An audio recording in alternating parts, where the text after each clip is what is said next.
Si era dato appuntamento con il suo socio in affari da cui avanzava parecchi soldi. Voleva discutere di un investimento in Brasile da oltre 100.000 euro, andato male. Se volesse solo spaventarlo o fosse determinato a ucciderlo, resta da stabilire. Un 51enne di Pieve di Soligo, Antonio Fiabane, è stato arrestato dai carabinieri di Ortona, in Abruzzo, con l'accusa di aver tentato di strangolare il socio, un promotore finanziario di 57 anni di Termoli, residente a Vasto.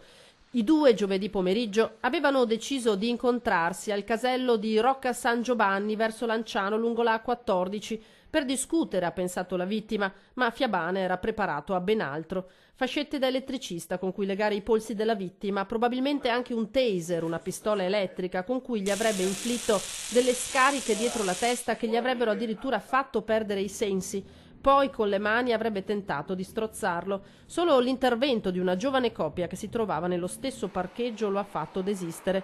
Il trevigiano ha tentato di fuggire al volante del suo furgone. Il socio è stato soccorso e ricoverato in ospedale con i segni evidenti del tentativo di strangolamento, un serio trauma cranico e 2 costole rotte.